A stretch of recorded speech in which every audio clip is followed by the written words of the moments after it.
ہمارے علماء ہو کبھی درپیش جو کوئی مسئلہ پوچھ لیں، حاضر ہوں ہم ان کی بارگاہ۔ الحمد للہ رب العالمین والصلاة والسلام علی خاتم اما بعد فاعوذ باللہ من الشیطان الرجیم بسم اللہ الرحمن الرحیم الصلاة والسلام علیک یا رسول اللہ وعلی آلک واصحابک یا حبیب اللہ الصلاة والسلام علیک یا نبی اللہ وعلی آلک واصحابک یا نور اللہ۔ مدنی چینل کے ناظرین، پروگرام دارالافتاء اہل سنت میں آپ کو مرحبا کہتے ہیں۔ اللہ رب العالمین ہم سب کو دین اسلام کے احکامات سیکھ کر سمجھ کر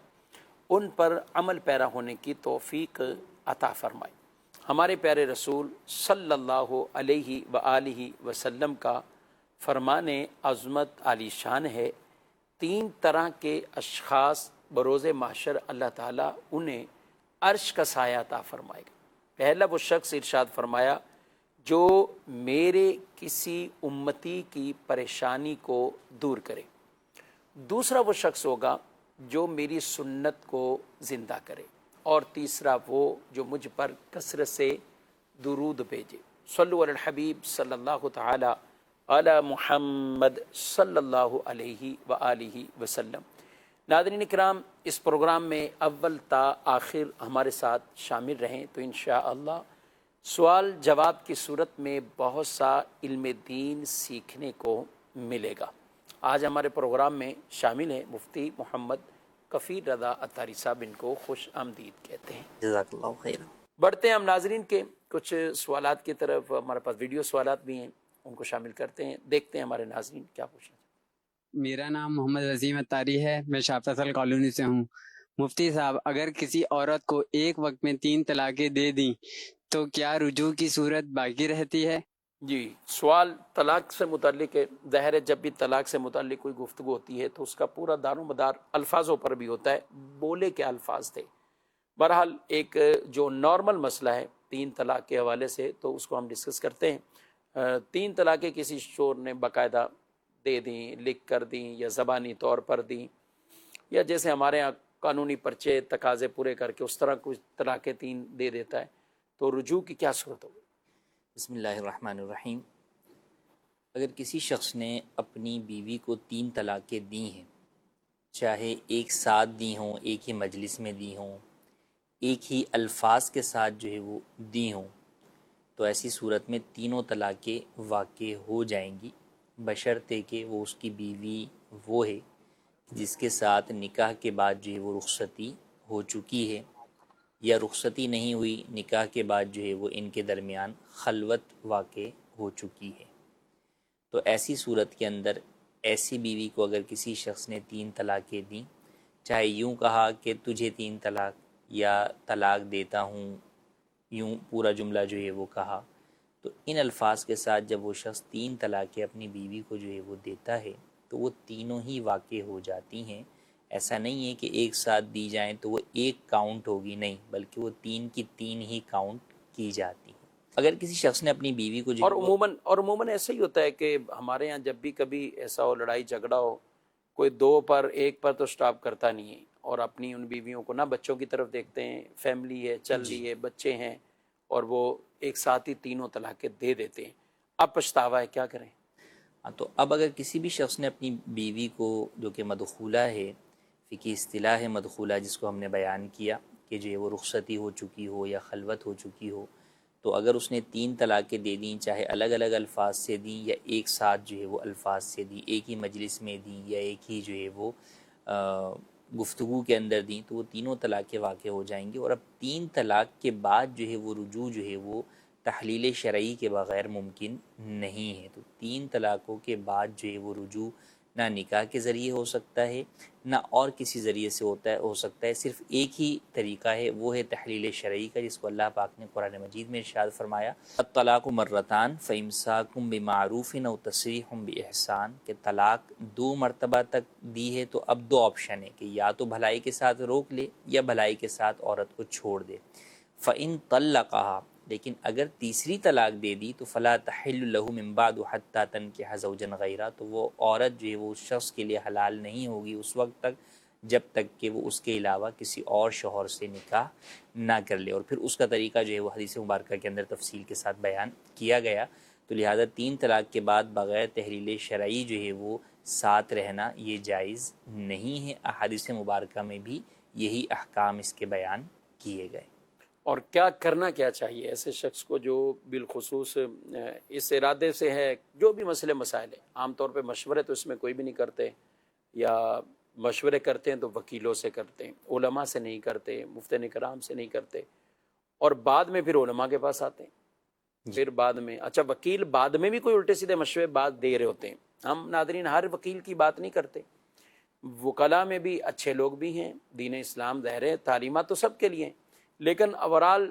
جو ایک ہم دیکھتے ہیں ہمارے معاشرے میں جو چیزیں چل رہی ہیں، تو مختلف انداز سے لوگ جو وکلاء سے جو مشورے کرتے ہیں تو وہ ان کو بعد کا غلط گائیڈ کرتے ہیں، ان کو غیر شرعی اور غیر اسلامی طریقے کی طرف ان کو کہہ دیتے ہیں کہ یہ اختیار کر لیا جائے۔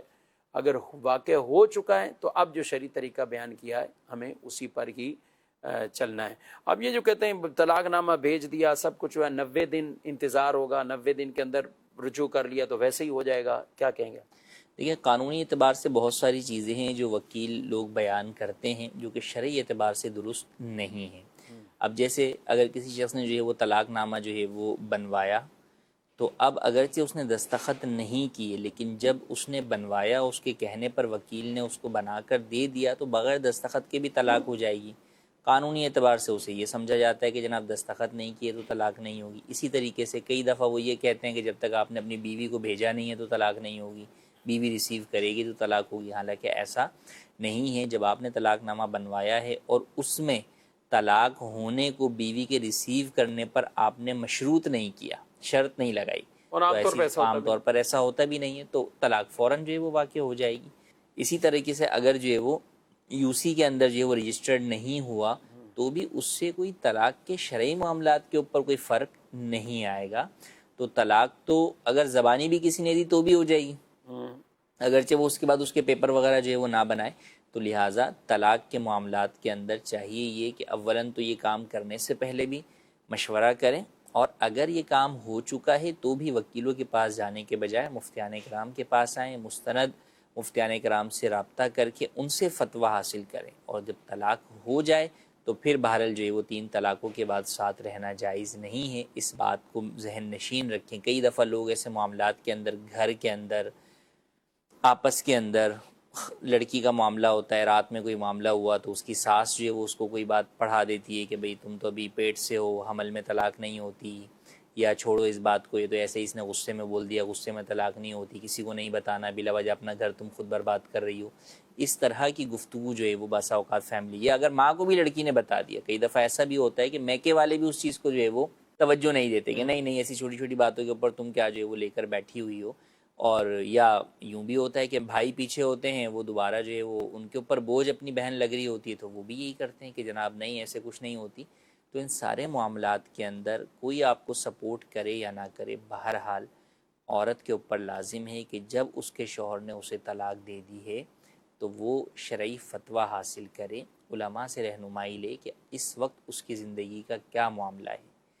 اور پھر اس کے مطابق ہی اگلا کوئی قدم اٹھائے۔ لوگوں کی باتوں میں آ کر، بچوں کو دیکھ کر، اپنا گھر اجڑ رہا ہے اس بات کو دیکھتے ہوئے، شوہر کی محبت کو دیکھتے ہوئے ہرگز کوئی بھی ایسا قدم نہ اٹھائے جو آگے ان کی زندگی کا قدم جو ہے وہ جہنم کی طرف اٹھنے والا ہو۔ تو ایسا ہرگز نہیں کرنا چاہیے۔ یہی معاملہ شوہر کی طرف ہے کہ اگر اس سے جو ہے وہ غلطی میں کوئی ایسا قدم اٹھ گیا ہے تو اسے بھی چاہیے کہ خوف خدا رکھتے ہوئے فوری طور پہ اس کے بارے میں رہنمائی حاصل کرے۔ کئی لوگ ہوتے ہیں جو اس طرف سوچتے ہیں، یا ان کو بسا اوقات حالات اس بات پر سوچنے پر مجبور کر دیتے ہیں کہ انہوں نے کوئی ایسا قدم اٹھایا ہوتا ہے، بیوی کو نہیں پتہ، شوہر نے جو ہے وہ طلاق نامہ بنوایا اور بنا کے گھر میں رکھ دیا کہ بھئی میں نے تو سائن نہیں کیے۔ اب وہ رکھا ہوا ہے کہ بھئی میں نے تو دیا نہیں، بعد میں بیوی سے صلح ہو گئی، اب جناب کئی سالوں کے بعد جا کر الماری سے یا کہیں سے وہ طلاق نامہ برآمد ہو رہا ہے تو پتہ چلتا ہے کہ بھئی یہ تو میں نے اتنے سال پہلے جو ہے وہ دے دیا تھا۔ اسی طریقے سے کئی دفعہ یوں بھی ہوتا ہے کہ اس نے زبان سے جو ہے وہ کسی اور کے سامنے طلاق دے دی، بیوی کو پتہ نہیں تھا، نہ اس نے بتایا، بعد میں صلح ہو گئی، ساتھ جو ہے وہ رہ رہے ہیں، شوہر جانتا ہے کہ جو ہے وہ میں نے جو ہے وہ یہ کام غلط کر دیا، ہے۔ مگر وہ اس چیز کے اوپر جو ہے وہ چھپا رہا ہوتا ہے، یہ شیطان کی باتوں میں آ کر جو ہے وہ اس چیز کی طرف توجہ نہیں دے رہا ہوتا، اور پھر کل کو لوگ پھر کب آتے ہیں؟ جب وہ دیکھتے ہیں کہ یار ان کے گھر میں بیماریاں بہت ساری ہو رہی ہیں، کوئی حل نہیں نکل رہا، یا انہیں یہ ہوتا ہے کہ کاروبار یار صحیح نہیں چل رہا، تو اب وہ یہ سوچتے ہیں کہ یار کچھ نہ کچھ تو ایسا ہم نے کیا ہے جس کی وجہ سے یہ ہم پر نحوست نازل ہو رہی ہے۔ تو اب کوئی یا تو ان کی توجہ دلاتا ہے یا ان کو خود یاد آ جاتا ہے اپنا وہ گناہ کہ بھئی ہم نے یہ کام جو ہے وہ کیا تھا، اور ایسے لوگ کئی دفعہ سالوں کے بعد بھی آتے ہیں، 10 سال 15 سال کے بعد بھی آتے ہیں کہ بھئی 10 سال پہلے یہ واقعہ ہوا تھا، 15 سال پہلے یہ واقعہ ہوا تھا، اس وقت تو ہم نے اس طرف توجہ نہیں دی، یا ہم نے اس کو سیریس نہیں لیا، یا جو ہے وہ ہمیں کسی نے کہا بھی تھا تو بھی ہم نے جو ہے وہ اس ٹائم اس کے اوپر جو ہے وہ توجہ نہیں دی، لیکن اب جو ہے وہ ہمیں لگتا ہے، تو یہ بتائیں کہ آیا اس کی وجہ سے تو یہ معاملہ نہیں ہے؟ تو یقیناً گناہ جو ہے وہ نحوست کا سبب جو ہے وہ ہوتا ہے۔ تو بالکل آپ کا کاروبار ٹھیک چل رہا ہو یا نہ چل رہا ہو، بہر صورت کوئی بھی اس طرح کا معاملہ ہے تو اس کے اوپر اولاً شرعی رہنمائی حاصل کریں، اور پھر اس کی روشنی میں ہی اگلا کوئی قدم اپنی ازدواجی زندگی کا اٹھائیں۔ شرم و حیا میں، محبت میں، اولاد کی محبت میں، والدین کی محبت میں، بیوی کی محبت میں، کسی کی بھی محبت میں اس معاملے کو چھپائیں نہیں، یا اس معاملے کو معلوم ہونے کے باوجود جو ہے وہ اس کو غلط چیز کی طرف نہ لے کر جائیں، بلکہ اس کی مکمل شرعی رہنمائی حاصل کر کے ہی اس پر عمل کریں۔ ماشاءاللہ۔ جی بڑھتے ہیں مزید سوال کی طرف۔ امام بغیر وضو نماز پڑھا دے تو مسافر مقتدی کتنی رکعتیں پڑھے؟ اس صورت کے اندر نماز ہوئی نہیں سرے سے، تو لہٰذا جو مسافر مقتدی ہے جب اسے اطلاع ہوئی تو اب ایسی صورت کے اندر اگرچہ اس نے جو ہے وہ مقیم امام کے پیچھے 4 رکعت پڑھی تھی، لیکن جب نماز ہوئی ہی نہیں تو اس کے اوپر 2 رکعت نماز ہی جو ہے وہ پڑھنا لازم رہے گا، اپنی قصر کی نماز۔ ٹھیک، امام کے لیے کیا کہیں گے یا دیگر کے لیے جب ایک کسی نے مسلح امامت پہ جانا ہے؟ بعض کا تو اگتا ہے واقعی کہ ایسی یقین والی کیفیت ہوتی ہے کہ وضو ہی ہے، کہ پھر اچانک کوئی یاد آ جاتا ہے، ہونا کیا چاہیے؟ دیکھیے اس معاملے کے اندر امام کو بہرحال بہت زیادہ احتیاط کی جو ہے وہ حاجت ہے۔ ایسے معاملات کے اندر کئی دفعہ امام کو چاہیے تو یہ کہ تازہ وضو جو ہے وہ بنائے، تاکہ پچھلے تمام شکوک و شبہات جو ہے وہ دور ہو جائیں۔ اسی طریقے سے کپڑوں کے معاملے کے اندر بھی اس بات کا خیال کرے امام کہ کوئی بھی ایسی چیز جس میں اسے شک و شبہ آ رہا ہے تو پھر بعد میں بہرحال اعلان کرنا، ہر نمازی تک وہ پیغام پہنچانا بہت مشکل ہو جاتا ہے۔ تو اس لیے ان معاملات کے اندر امام کو احتیاط کی طرف ہی جانا جو ہے وہ چاہیے۔ جب اسے شک و شبہ ہو رہا ہے تو اگرچہ حکم یہ نہیں ہے کہ جناب جو ہے وہ آپ کا وضو نہیں ہے، شک کی بنیاد پہ وضو ٹوٹتا نہیں ہے، لیکن وہی بات کہ بعد میں بالکل پکا یقین بھی آ جاتا ہے، وہ نماز کے بعد آپ کو آ گیا یا نماز کے بیچ میں آ گیا تو آزمائش ہو جاتی ہے۔ تو بہتر یہ ہے کہ وہ بعد والی آزمائش سے بچنے کے لیے آپ پہلے ہی جو ہے وہ تازہ وضو کر کے نماز اور جو ہے وہ ویسے بھی پڑھائیں۔ باوضو بھی ہیں تو بھی نماز کے لیے نیا وضو کرنا، نور نیا علی وضو نور۔ کرنا جو ہے وہ نور علی نور ہے، تو بالکل اس چیز پر نیت کرنے کی نیت سے جو ہے وہ وضو امام کر لے۔ ٹھیک، مزید سوال۔ مفتی صاحب کی بارگاہ میں میرا سوال یہ ہے کہ حضور کسی جگہ مال پڑا ہوا ہے اور مال خریدنے کی نا کنڈیشن ایسی ہے کہ پیسے نہیں ہے دکاندار کے پاس نا، تو دکاندار کے پاس پیسے نہیں ہیں، تو وہ کسی انویسٹر سے رابطہ کرتا ہے کہ آپ میرے کو 2 لاکھ روپے دے دیں، اور ایک جگہ مال پڑا ہوا ہے 2 لاکھ روپے کا، تو اس کے اوپر میٹر پہ 5 روپے آپ کو مل جائیں گے۔ کپڑے کی یہ دکان ہے اور جو نظر آ رہے ہیں تو پر میٹر آپ کو 5 روپے دے دیں گے یا کچھ ایسا دے دیں گے، کیا کہتے ہیں؟ دیکھیے آپ انویسٹر سے جب رقم جو ہے وہ لیتے ہیں تو اس رقم کی حیثیت تو قرض کی ہے، تو یہ تو جائز نہیں ہے، اس کے اوپر پر میٹر یا لمسم بھی کوئی آپ اماؤنٹ طے کریں تو یہ تو جائز نہیں ہے۔ ہاں آپ انہیں یہ کہہ سکتے ہیں کہ بھئی فلاں جگہ سے جو ہے وہ مال مل رہا ہے، وہ مال آپ خرید لیں اور خریدنے کے بعد آپ مجھے جو ہے وہ بیچ دیجئے گا، تو وہاں پہ آپ ان کے ساتھ اس طریقے کا ڈیل کر سکتے ہیں، لیکن اس کے اندر بھی چند باتوں کا خیال کرنا ضروری ہے۔ اولاً تو یہ کہ وہ جا کر مال خریدے گا اور خریدنے کے بعد اپنی کسٹڈی کے اندر لے گا، اپنے قبضے میں لے گا، کہ مثال کے طور پہ وہ بہت سارا مال ہے تو اس مال کو وہ سوزوکی پہ جو ہے وہ لوڈ کروا لے، یا اپنی دکان پہ یا اپنے گودام کے اوپر جو ہے وہ اتروا لے۔ اب اس کے بعد وہ اس کو کال کر کے بولے کہ بھئی یہ مال میرے پاس ہے اور میں یہ مال بیچنا چاہتا ہوں آپ کو، اور میں جو ہے وہ پر میٹر، مثال کے طور پہ میں نے اگر 100 روپے میٹر لیا ہے تو میں آپ کو 105 روپے میٹر جو ہے وہ بیچ رہا ہوں، اور اس کی قیمت جو ہے وہ آپ ادھار پر مجھے 1 مہینے کی مدت پر ادا کریں گے۔ تو یوں اگر ڈیل کریں گے تو یہ جائز ہوگا، لیکن اس میں دو باتوں کو پیش نظر رکھنا ضروری ہے۔ اولاً تو جب تک وہ مال آگے سے خریدے گا نہیں، اس کی آپ سے کسی بھی قسم کی کوئی ڈیل نہیں ہو سکتی۔ پہلے سے آپ ڈیل کر لیں یا وہ یہ کہ نہیں پہلے تم ڈیل کرو گے، تم مجھ سے 5 روپے اوپر پہ خریدو گے تو میں آگے سے مال خریدتا ہوں، تو یہ ڈیل کرنا جائز نہیں ہے۔ ہاں ایک انڈرسٹینڈنگ ہو اور واضح بھلے کہہ دیا جائے کہ بھئی ٹھیک ہے، جب تک میں مال وہاں سے خرید کر اپنے قبضے میں نہیں لیتا، میری اور آپ کی کوئی ڈیل نہیں ہے، میں بھی یہ وہ کسی اور کو بیچنے میں آزاد ہوں اور آپ بھی خریدنے نہ خریدنے میں آزاد ہیں۔ اگر اس طور پہ واضح طور پہ کہہ دیا اور اب وہ شخص جو ہے وہ آپ اس کے ساتھ چلے جاتے ہیں، اس کو جگہ دکھا دیتے ہیں، وہ وہاں سے مال خرید لیتا ہے اور خریدنے کے بعد اپنے کسٹڈی میں کر لے، پھر اس کے بعد آپ سے ڈیل کرے، سودا طے کرے، تو وہ جائز ہے۔ وہ جتنا پھر اوپر چاہے نفع رکھ کر آپ کو جو ہے وہ بیچے، البتہ ادھار میں چونکہ وہ بیچے گا کیونکہ آپ کے پاس ابھی کیش تو ہے نہیں، تو آپ کو پیمنٹ کی ادائیگی کے لیے وقت مقرر کرنا ہوگا کہ کب آپ پیمنٹ کریں گے، اور بالفرض اگر پیمنٹ آپ اس سے لیٹ کرتے ہیں تو بھی ایسی صورت میں وہ اوپر مزید پیسے نہیں لے سکتا، نہ پینلٹی کے طور پہ نہ کوئی اور نام کے اوپر، تو جتنے پیسوں میں سودا ہوا ہے وہی دینا لازم رہیں گے۔ اچھا، وہی جو دکاندار ہے اسی کو وکیل بنا سکتے ہیں اس صورت میں؟ جی اسے بھی جو ہے وہ وکیل بنا سکتے ہیں کہ بھئی آپ جا کر ذرا یہ مال جو ہے وہ خرید کر لے کر جو ہے وہ آ جائیں، وہ مال خرید کر لے کر آ جائے، پھر یہ اس کی بھلے دکان پر ہی پہنچ جائے، وہ اس کو بتا دے کہ بھئی یہ جو آپ نے مال مجھے جو ہے وہ کہا تھا، یہ مال میں آپ کا خرید کے لیے آیا ہوں۔ اب یہ دکاندار وہاں پر جو یہ جو شخص ہے جو انویسٹر ہے، یہ اپنا مال وہاں پر دیکھ لے، بالکل مال کے ساتھ کھڑا ہوا ہوتا ہے، اس اعتبار سے اس کا اپنا قبضہ ہو گیا۔ اب اس کے بعد یہ اس کے ساتھ ڈیل کر لے کہ بھئی ٹھیک ہے میں یہ مال جو ہے وہ آپ کو اتنے میں بیچتا ہوں، لیکن ان سب چیزوں میں وہی کہ ابتدانی واضح طور پر کہہ دیں کہ بھئی میں آپ کا مال لے کر آ رہا ہوں، میری ابھی آپ سے کسی بھی قسم کی کوئی ڈیل نہیں ہے کہ یہ مال میں آپ سے ہی خریدنے کا پابند نہیں ہوں۔ اسی طرح جو انویسٹر ہے وہ بھی اس کو بیچنے کا پابند نہ ہو، تو اس بات کو واضح کر دیں، پھر یہ طریقہ کار اختیار کریں گے تو درست ہو۔ اچھا، اس میں کبھی کبھی بیرون شہر ہوتا ہے، اب آپ کہہ رہے ہیں کہ وہ سامان لے آئے، تو اب کسی نے یہاں سے حیدرآباد کسی کے ساتھ اس کا انویسٹمنٹ کا سلسلہ چل رہا ہے، لاہور میں چل رہا ہے، تو اب کراچی میں بیٹھا ہوا شخص سے وہ تو وہاں نہیں جا سکتا اس طرح بار بار، یا کوئی بھی ڈیل ہو، تو یہی جس کو وکیل بنایا ہے، اب یہ لے آیا، قبضہ بھی اس کا ہو گیا، تو اب مزید آگے کیا کرنا پڑے گا؟ کسی اور شخص کو اپنے وکیل بنا دے صحیح، وہاں پر، وہ چاہے اسی کے دکان کا ملازم ہے یا اور کوئی فرد ہے، تو اسے بتا دے کہ بھئی دیکھو یہ مال جو ہے وہ لے کر آئے ہیں، آپ ذرا اس مال کے پاس جا کے کھڑے ہو جاؤ، دیکھ لو، وہ دیکھ لے، وہ اس کو فون پہ بتا دے کہ بھئی ٹھیک ہے میں نے اپنے آپ کے مال کے اوپر جو ہے وہ دیکھ لیا، میں اس کے پاس ہی کھڑا ہوں، میرا قبضہ جو ہے وہ ہو گیا ہے۔ اب اس کے بعد پھر یہ شخص جو ہے وہ اس کے ساتھ اگلی ڈیل جو ہے وہ طے کر لے۔ ٹھیک۔ یہ سوال ہے کہ عورتیں کہتی ہیں جس کے پیٹ میں ایک بھی مردہ چیونٹی چلی گئی، بھلے وہ انجانے میں چلے گی، تو اس نے 70 اونٹ مردار کھائے ہیں، کیا یہ بات کیا کیا کیا مشہور ہو جاتا ہے ان عورتوں میں، یا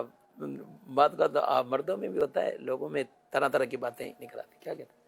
اس بات کی کوئی حقیقت نہیں ہے، اولا تو کوئی بھی جان بوجھ کے چونٹی کھاتا نہیں ہے، اب غلطی سے اگر چلی گئی پانی میں یا اور کسی چیز کے اندر تو بہرحال جو ہے وہ اس کے اوپر کوئی گناہ جو ہے وہ نہیں ہے، اور نہ ہی جو ہے وہ کوئی حرام چیز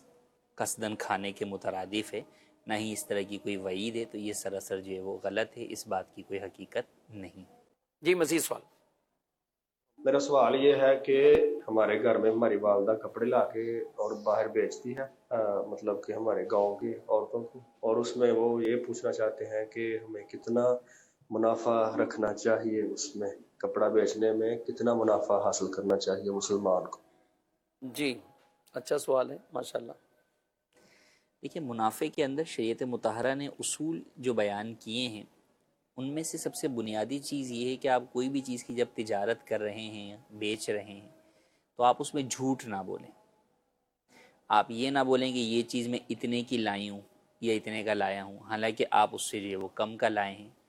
تو آپ اس میں جھوٹ نہ بولیں، دھوکہ کسی کو نہ دیں، تو پھر کوئی بھی آپ جائز منافع رکھ سکتے ہیں، اس کی شریعت نے کوئی لمٹ جو ہے وہ مقرر نہیں کی۔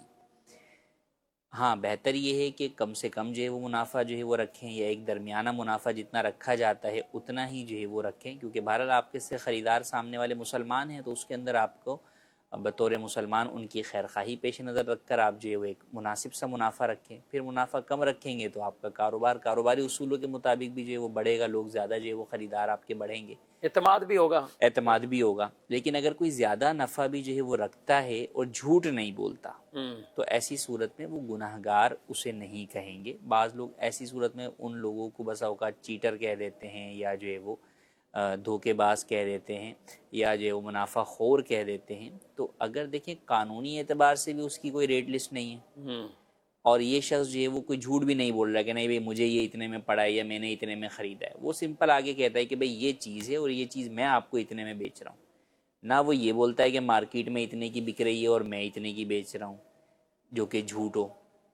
تو مطلق اپنا مال وہ بیچ رہا ہے, اب اس میں وہ جتنا چاہے نفع رکھے,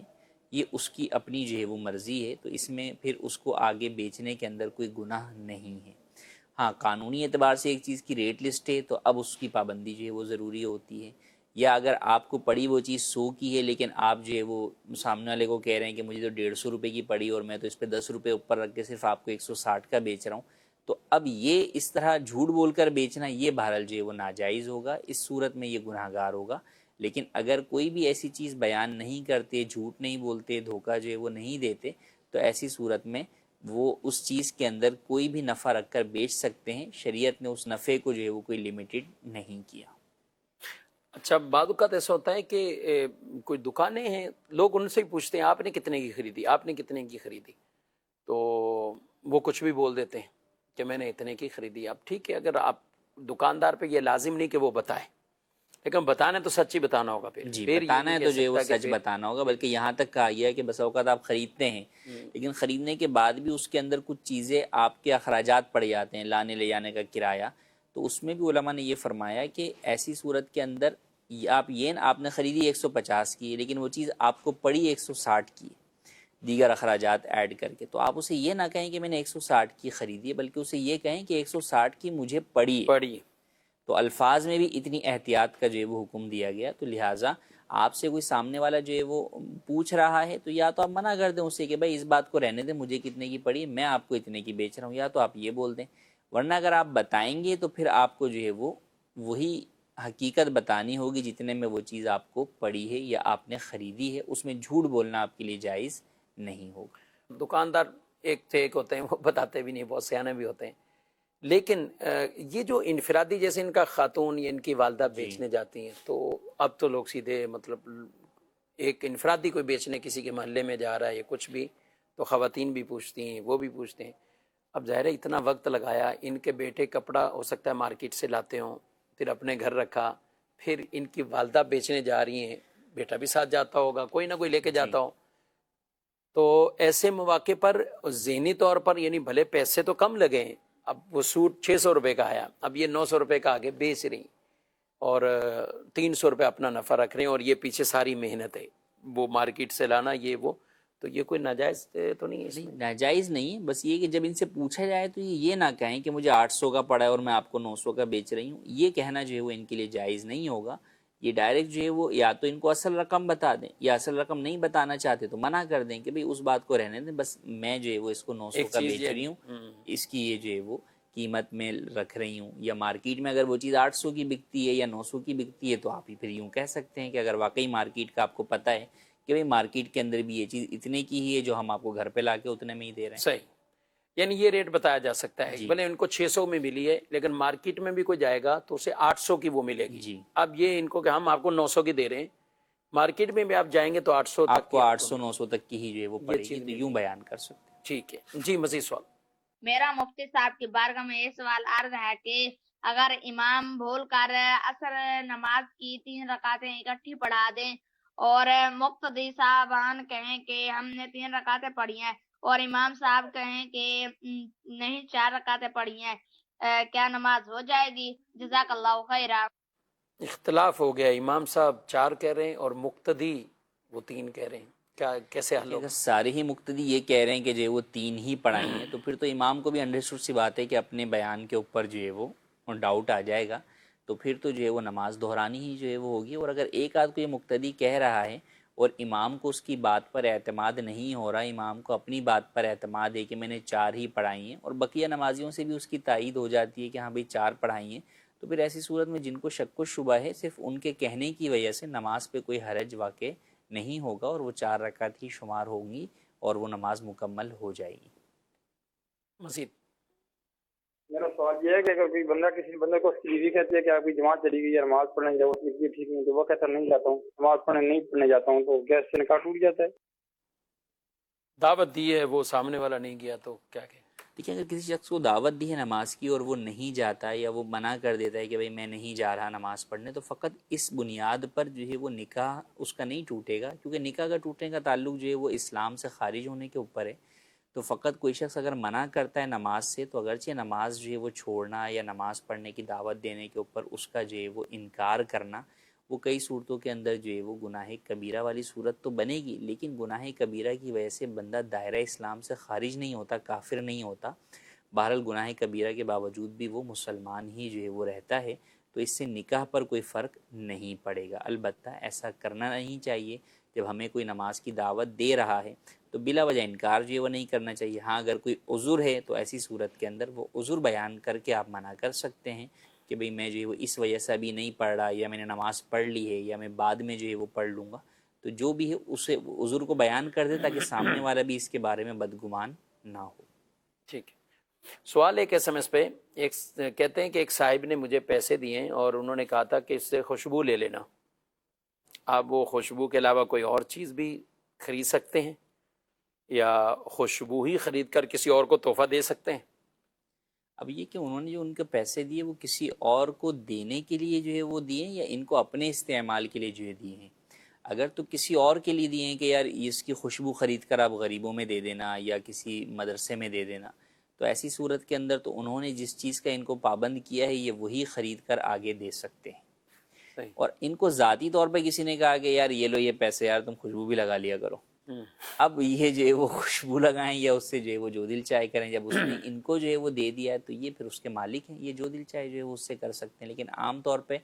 اگر کسی اور کے لیے دیا ہے، کہ مثال کے طور پہ کسی نے دیا کہ یار بھائی یہ پیسے لیں، اس سے جو ہے وہ آپ روٹیاں خرید کے غریبوں میں تقسیم کر دیے گا، تو اب یہ روٹیاں ہی خرید کے جو ہے وہ غریبوں میں تقسیم کریں گے، یعنی جو روٹیوں کے جی، یہ نہیں ہوگا کہ یہ جو ہے وہ ان کو کپڑے پہنا دیں یا خوشبوئیں لگا رہے ہوں یا جو وہ خوشبوئیں جو وہ لگا رہے ہوں، تو جس چیز کا انہوں نے اس کو وکیل بنایا ہے یہ وہی کرنے کے پابند ہوں۔ اچھا، اس میں یہ دیکھا جائے گا کہ وہ اس وقت کیا کس تناظر میں وہ چیز دی گئی ہے؟ یہ بھی کچھ ایسے بھی لوگ ہوتے ہیں جو خوشبوئیں لگاتے ہیں، ٹھیک ہے، اب ان کا کام ہی خوشبو لگانا ہے، یعنی مسجد میں بھی لوگوں نے اس کو دیکھا کہ خوشبو لگانے والے یہ صاحب ہیں کہ خوشبو لگاتے ہیں نمازیوں کو، اب اس کو کوئی دے رہا ہے کہ یہ خوشبو لے لینا، جی، تو اب اس کا مقصد اس کو دینا نہیں ہے کہ بھئی آپ اپنی ذات کے لیے کر لیں، بلکہ اس کا مقصد یہی ہے کہ بھئی آپ جو ہے وہ جس طرح پبلک میں لگاتے ہیں خوشبو، تو آپ ادھر خریدتے ہوں گے تو یہ میری طرف سے بھی خرید کر جو ہے وہ عام نمازیوں کو جو ہے وہ لگا دیں۔ تو یوں کئی دفعہ آپ نے صحیح کہا کہ پس منظر کے اعتبار سے جو ہے وہ چیز کلیئر ہوتی ہے کہ اس نے آپ کو کس پس منظر کے اندر وہ پیسے دیے ہیں یا اس بات کا بولا ہے، اس اعتبار سے پھر وہی چیز آپ پر لازم رہے گی۔ جی، مزید سوال۔ میرا آپ سے یہ سوال، کسی بھی ایپ کے انعامات حاصل کرنا درست ہے؟ ایپ کے انعامات تو دیکھیں پھر کچھ ایپس تو وہ ہیں کہ جن کا کھیلنا بھی جو ہے وہ جائز نہیں ہے، جیسے گیمز کی مختلف جو ہے وہ اپلیکیشن ہوتی ہیں، اس کے جو کوئنز انعامات میں ملتے ہیں تو گیم کھیلنا بھی جائز نہیں، اور وہ انعام میں ملنے والے کوئنز بھی جو ہے وہ لینا جائز جو ہے وہ نہیں ہے۔ ایک یہ ہے کہ کوئی ایپ ایسی ہے کہ اس کے اوپر آپ جو ہے وہ شاپنگ کرتے ہیں تو اس میں جو ہے وہ آپ کو کوئی کوئنز ملتے ہیں جو کہ بعد میں ڈسکاؤنٹ کی صورت میں آپ جو ہے وہ اویل کر سکتے ہیں،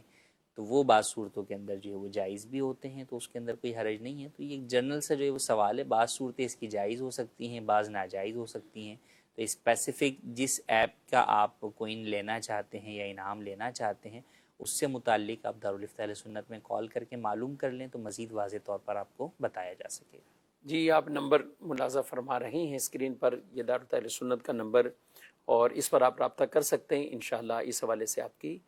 ضرور شرعی رہنمائی کر دی جائے گی۔ مزید سوال۔ میرے نام اعظم اتاری ہے۔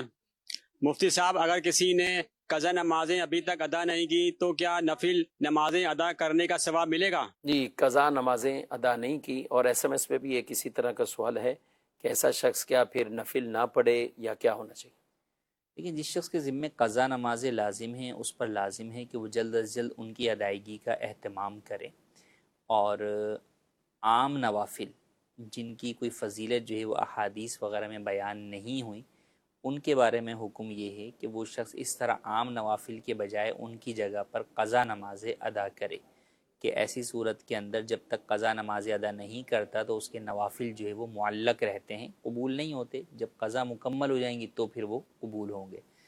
البتہ وہ نوافل جن کا ذکر احادیث طیبہ کے اندر جو ہے وہ آیا، جیسے اشراق چاش کے نوافل ہیں یا اوابین ہیں یا اور دیگر نوافل ہیں، تو وہ نوافل جو ہے وہ ایسا شخص بھی پڑھ سکتا ہے، لیکن اسے چاہیے یہ کہ بہرحال جلد از جلد کوشش کرے اور وہ اپنے قضا نمازوں کو جلد از جلد ادا کرے۔ سوال ہے کہ درود شریف لکھنے کا کیا طریقہ ہے؟ لکھنے کی فضیلت بھی سنتے ہیں، اور جی ہاں، درود پاک جہاں لکھا جاتا ہے تو جب تک لکھا رہے گا تو یہ انشاءاللہ ثواب بھی ملتا رہے گا۔ کیا طریقہ کار کیا ہے؟ درود پاک لکھنے کا طریقہ کار یعنی جس طرح آپ دیگر عربی چیزیں لکھتے ہیں اسی اعتبار سے آپ درود پاک بھی جو ہے وہ لکھ سکتے ہیں، بلکہ آپ کی تحریر کے اندر نبی کریم صلی اللہ علیہ وسلم کا نام پاک آئے تو چاہیے یہ کہ وہاں پر صاد یا بعض لوگ سلام لکھتے ہیں تو یہ جائز نہیں ہے، یہ گناہ ہے، بلکہ جب بھی حضور کا نام پاک آئے تو ساتھ میں پورا درود صلی اللہ علیہ وسلم یا صلی اللہ علیہ وآلہ وسلم لکھنا چاہیے، اور بالکل اس کو اچھے خوشخط انداز کے اندر جو ہے وہ لکھنا چاہیے، اور مکمل عربی کے الفاظ اور رسم الخط کے مطابق لکھنا چاہیے، اعراب لگانا ضروری نہیں۔ ایسا کر سکتے ہیں کہ یعنی کوئی اس نیت سے ہی درود شریف لکھ رہا ہے، یعنی ایک تو کوئی خط و کتابت ہے، کچھ بیچ پیپر میں آ گیا کچھ اور اور لکھ رہا ہے، جی ہاں، کوئی مقصد یعنی کوئی سبق لکھ رہا ہے اور کوئی اور چیز بھی لکھ رہا ہے۔ ہم جیسے دارالتعلیم سنت میں فتویٰ لکھتے ہیں تو ظاہر ہے اس کے بھی جو لیٹر پیڈ ہے اس پہ درود شریف بھی ہے اور دیگر چیزیں بھی ہیں، بسم اللہ حمد شریف بھی ہے، اور ایک ویسے ہی ہوم ورک کرتے ہیں بچے تو ہم کسی کو کہہ دیں کہ آپ 10 دفعہ درود شریف لکھ کر دکھائیں تو یہ بھی ٹھیک ہے؟ جی ہاں، یہ بالکل یہ بھی لکھا جا سکتا ہے، بغیر کسی وجہ کے بھی کوئی شخص اچھی نیت کے ساتھ لکھے گا درود پاک تو انشاءاللہ درود پاک لکھنے کا بھی اسے ثواب ملے گا۔ ماشاءاللہ۔ مزید کون؟ میرا سوال یہ ہے کہ کیا سنت کفن سے زیادہ کفن دینا جائز ہے؟ برائے مہربانی جواب ارشاد فرما دیجیے۔ سنت کفن سے زائد؟ سنت کفن سے زائد کفن دینا جو ہے وہ خلاف سنت اور مکروہ ہے، تو اس سے جو ہے وہ بچنا چاہیے، سنت کفن کے مطابق ہی جو ہے وہ زیادہ سے زیادہ آپ کو کفن کے کپڑے دینے چاہیے۔ جی مزید سوال یہ ہے شوہر کی ناراضگی میں وفات ہو تو کیا بیوی کو وراثت ملے گی؟ جواب ارشاد فرما دیجیے۔ جی، شوہر کی ناراضگی میں وفات؟ جی ہاں، بیوی سے اگرچہ شوہر ناراض ہو، جب بھی بہرحال جو ہے وہ عورت نکاح کے اندر جب موجود ہے تو ایسی صورت میں وہ وراثت کی حقدار ہوگی اور اسے جو ہے وہ وراثت ملے گی۔ یعنی اس میں یہ نہیں کہا جا سکتا کہ شوہر کے انتقال سے پہلے تم تو اس کو چھوڑ کے چلی گئی تھی یا ناراض تھے، یہ کچھ بھی ہو گئے، جب نکاح میں موجود ہے جب نکاح میں موجود ہے۔ کئی دفعہ ایسا ہوتا ہے کہ بس اوقات سالوں کی بھی جدائی جو ہے وہ آپس میں ہوتی ہے لیکن طلاق نہیں ہوئی بھی ہوتی، اگرچہ وہ زندگیاں دونوں الگ الگ گزار رہے ہوتے ہیں، عورت نے بھی آگے کہیں نکاح نہیں کیا ہوا ہوتا، تو جب طلاق نہیں ہوئی شرعی اعتبار سے تو بہرحال اگرچہ وہ کتنے ہی عرصے جدا رہے بہرحال وہ آپس میں میاں بیوی ہیں۔ جب رشتہ نکاح میں موجود ہیں تو ایسی صورت کے اندر وراثت کی عورت حقدار ہوگی اور اسے اس کا وراثت کا حق دیا جائے گا۔ اسی طرح اگر عورت نے شوہر کے انتقال کے بعد عدت گزارنے کے بعد آگے نکاح کر لیا تو بھی بہرحال اس کا وراثت کا حق ساقط نہیں ہوگا، اسے اس کا وراثت کا حق تب بھی دیا جائے گا۔ جی مفتی صاحب میرا سوال یہ ہے، کھجانے سے کیا دانا پھوٹ جائے اگر تو اس سے وضو ٹوٹ جائے گا؟ تو برائے کرم یہ مجھے ارشاد فرما دیجیے۔ دانا اگر پھوٹا اور اس میں سے بہنے کی مقدار میں خون یا پیپ نکلا تو ایسی صورت کے اندر وضو ٹوٹ جائے گا، اور اگر اتنا چھوٹا دانا تھا کہ اس سے نکلنے والا خون یا پیپ جو ہے وہ بہنے کی مقدار میں نہیں تھا تو وضو نہیں ٹوٹے گا، یعنی اصل معیار وہی ہے، خون بہنے کی مقدار میں یا جو بھی ہے جو بھی۔ اس طرح ایک سوال ہے کہ شوگر چیک کرنے سے کیا ہمارا وضو ٹوٹ جاتا ہے؟ دیکھیے شوگر کے اندر بھی آپ جو ہے وہ سوئی کی ہلکی سی مقدار جو ہے وہ ڈال کر خون نکلتا ہے جس سے شوگر اسٹک سے جو ہے وہ چیک کیا جاتا ہے، تو اب اس کے اندر بسا اوقات بہت تھوڑی مقدار میں جو ہے وہ خون نکلتا ہے جو بہنے کے قابل نہیں ہوتا، اگر ایسا ہی ہوا تو وضو نہیں ٹوٹے گا، اور اگر کسی نے جو ہے وہ اس کو دبا کر اتنا خون نکالا کہ وہ بہنے کی مقدار میں جو ہے وہ خون نکل گیا تو اب ایسی صورت کے اندر وضو ٹوٹ جائے گا. تو دار و مدار جو ہے وہ خون کی مقدار پر ہے کہ وہ کتنا نکلا ہے. اگر وہ بہنے کی مقدار میں نکلا ہے تو وضو ٹوٹ جائے گا, ورنہ نہیں ٹوٹے گا. عام طور پہ تجربہ یہی ہے کہ جتنا خون اسٹک کے لیے, ہاں بہت زیادہ جو آپ نے کہا کہ کوئی اتنی احتیاط کر رہا اور اس کا اچھا جسم میں خون کے اعتبار سے بھی فرق پڑتا ہے. جی بعض کو سوئی لگی اور خون بہت بڑا جو ہے وہ قطرہ باہر جو ہے وہ آ جاتا ہے, اور بعضوں کو جو ہے وہ دبا کر جو ہے وہ نکالنا جو ہے وہ پڑتا ہے وہاں تک. اب جب دباتے ہیں تو اس میں تو کافی نکل آتا ہے باہر. اچھا جو ویسے بھی خون زیادہ ہے, سوئی لگے بھی اور زیادہ آ گیا تو بھی وہ بہنے کے ہو سکتا ہے, بہنے کی مقدار. لیکن آپ اس کو جب اسٹک پر رکھیں گے, جیسے اسٹک پہ رکھا تو یہ تو ادھر پوری اسٹک پہ پھیل گیا, تو اس کو بہنا نہیں کہیں گے اگر کسی کا معمولی سا بھی نکلا. نہیں وہ بہنا نہیں, وہ تو اصل میں ہلکی سی جو ہے وہ ایک وہ ہوتی ہے, ٹھیک ہے, کہ وہ اسٹک کے اس کے اوپر وہ خود ہی اس کو سمجھے کہ وہ کیچ کر لیتی ہے, وہ رنگت کو کھینچ لیتی ہے, تو اس کو بہنا جو ہے وہ نہیں کہیں گے ہر صورت کے اندر. بعض صورتوں میں بہنے کی مقدار میں ہی نکلا ہوا ہوتا ہے اور بعض صورت میں نہیں نکلا ہوتا. تو دار و مدار جو ہے وہ اسٹک پر مدار نہیں ہے, اسٹک کے علاوہ آپ دیکھ لیں کہ وہ جو خون نکل رہا ہے وہ کتنی مقدار میں نکل رہا ہے. جی ناظرین کرام, آپ نے پروگرام ملاحظہ کیا ہے, اپنا فیڈ بیک بھی دیجیے گا, اور آپ دارالتحلیل سنت کا یہ نمبر بھی اپنے پاس رکھیے. دارالتحلیل سنت کی ویب سائٹ پر بھی آپ وزٹ کیجیے. الحمدللہ وہاں پہ ہزاروں جوابات, شرعی سوالات, فتاوی جات اپلوڈ ہیں, آپ ان کو بھی مطالعہ کر سکتے ہیں, پڑھ سکتے ہیں. علم دین سیکھتے رہیں اور جو سیکھا اس پر عمل کرتے رہیں. اللہ تعالیٰ مجھے آپ کو علم نافع کی دولت عطا فرمائے, آمین بجاہ النبی الامین صلی اللہ علیہ وسلم. ہادیو رہنما ہمارے علماء, ہو کبھی درپیش جو کوئی مسئلہ, پوچھ لیں حاضر ہوں ہم ان کی بارگاہ. متی کی